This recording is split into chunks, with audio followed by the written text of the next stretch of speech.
Kung gano'n, kung tayo na bahala kung anong gusto yung isipin, pero ang alam ko lang na masaya ako kasama ko. Well, yung amazing sa kanya is na napaproud ako as his friend. Kasi yung pinagdaanan niya na yung bata siya, nabully siya, and then hindi masyadong maganda yung experience sa school. Pero instead na mag-rebelde, instead na maging masama sa kanilang, hindi siya nagpatalo sa mga pulis, hindi siya nagpatalo sa hamon ng buhay. Instead, yun. So, nakaka-proud as his friend. Mark, going to throw artists sa Italy. Some part of Italy siya na nilalaman. Ano ba? Ang ganda ng Italy. If I can, kung isang month lang, isang buwan, So much? madadala ko siya sa kahit buong Italy na madadala ko siya. Pero, pwede naman, kaya naman. Anyway, feeling ko naman, yung mga lugar na doon ako lumaki, yun ang ipapakita ko sa kanya. Like what? Siyempre bahay. Kinikwento niya kasi yung bahay niya. Tapos sinasabi niya na meron siyang bike doon na talagang lumang-luma. Tapos yung aso, yung pangalan ng aso? Gora. Yung aso, yung pangalan ng aso niya, Gora. So, yun yung nagmamotivate sa kanya. Pag malungkot siya, tinitingnan niya lang daw. Tapos sinasabi niya, aso, Gora! Paano kayo naging friends ulit? Di ba nagkaroon kayo ng time na hindi kayo? How were you able to overcome that? Well, kasi parang nag-decide kami kasi may one time na nag-usap kami, like very emotional na conversation. Actually, I wouldn't elaborate na kasi sobrang emotional siya. Basta nag-usap kami, sabi niya, Jesus, pumunta ako dito sa Pilipinas kasi gusto ko tulungan yung family. Sana matulungan mo rin ako. Let's make this work.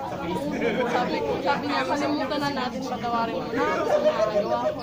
Na-feel ko naman kasi pag nagsasorry siya, alam mo na naiiyak siya eh. Kaya parang sobrang natouch ako and naisip ko na I'm doing this not because sa mga nangyari dati na ano, pero kasi I want to give him another chance sa friendship. Kasi I don't want to lose him as a friend. I want to keep being his friend. Did you expect by eventually kayo rin pala magiging love team? Actually, yun nga yung funny. Kasi kanina pa lang nag-joke kami sa backstage na nag-team na talaga tayo. Nagtatawanan kami kasi dati sa PBB house, sa lahat ng tao na pwedeng maisip ko na maging love team, siya yung pinaka-hindi. Wow, hindi. Basta, hindi ko Yung first time na nalaman natin yung nag-hashtag. oo. Kasi merong task sa PBB house na lalabas kami and then magko-concert and then ang dami pa rin ng kiss mark. Sabi ko, ba yung kiss mark parang yung parang yun ang alam ko. Sabi ko, oh my God. Oh, alam niya yun kasi. Alam niya yun. Anyway, next question. Superhero powers naman. Next question. Ano favorite superhero powers ninyo? Superhero powers. I want to be able to see through someone's mind. And the second, ito pa yung dream ko talaga na superhero power. To be able to learn anybody's skill. It's such a nice superpower. Like, someone na pinakamagaling magpiano, like, malalearn mo yun. Wow, okay. Automatic. Ako naman po siguro, alam niya na The Flash, yung nakataong mag-isa. Idol niya yun. And masasabi ko kasi, bata pa rin ang isip ko minsan. Yeah. Walang hindi mawawala yung pagkabata sa kahit sino naman feeling ko. Actually, yun nga yung challenge sa amin kasi magkaiba kami ng isip. Like, ibang-iba yung perception ko sa life and then ibang-iba din yung kanya. Oo, pero, ito sobrang let's go sure way, parang isipin natin kung anong gagawin natin, isipin natin kung anong and then tama. siya, YOLO! Like, siya. So, pag nasa backstage siya, diba, opposite? nagka-clash talaga kami. Pero sometimes, naisip ko din, siguro blessing din. Kasi, parang, all my life, yung mga nakakasalamu ako, yung mga taong success, parang and then siya, biglang na-meet ko, and then he's so different. Saan mo kayo mag-shoot for your Star Cinema? Yes po. Actually, it's my first day of shooting ko lang sa Star Cinema. And then sila nakaka-shooting sa isa. Pero I think that lalabas yung movie this year. there. And then it's a nice movie. Pero yung Wansa kasi talagang ang dami na namin shooting days. And then yung Wansa, talagang masasabi ko na napakagandang teleserye nito. Kasi off-cam pa lang, grabe na yung band namin. Alam mo yung kahit yung mga wardrobe, para na kaming family na, imagine ko na talaga na mag-iiyakan kami pag magtatapos na itong Wansa. Kasi, I remember, 7 a.m. hanggang 4, like, basta super matagal yung taping. And doon sa mga idle time, yung wala pa nag-roll yung camera, usap lang kami ng usap, and yun, So, mag-expect kami ng mga kilig. Yeah, I mean, even in Wansa and movie, masasabi naman namin na matutuwa kayo kasi hindi lang kilig factor ang nasa loob ng mga show na to, show at movie.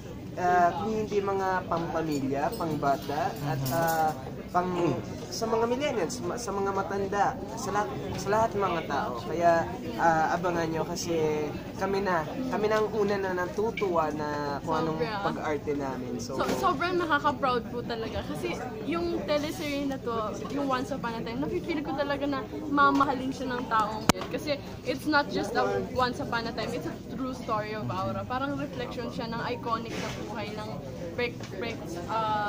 breakout na child star na si Aura. So it's so inspiring and talagang yung mga sa household and of course si Sir Dick and si Miss Carmi, talagang na-imagine ko na yung nanay at tatay sa bahay na kinikilig kasi ako nga kanina habang nag-interview sa parang, sana sila na lang. Feeling ko ganun din yung mga reactions ng mga family. Kasi parang clash siya ng sikat nung mga dati pa and then dinagay dito and then yung mga millennials, si Aura, breakout star. So parang for all seasons, for all ages tong Once Upon a Time na to. And I'm so excited for Sunday. So I hope you guys really watch. Thank you, Sis Marco. I just want to clarify kasi balikan lang natin, Zoya, yung kanina yung reconciliation nyo. Ay, sure. It happened nung nila-love team na kayo ng management and then outside the house. Yung sinabi, Yung pag-uusap. Yung pag-uusap nyo. yung pag-uusap na yun, talagang sobrang matagal yun. Yung para kami nag-press con. Pero kami lang dalawa.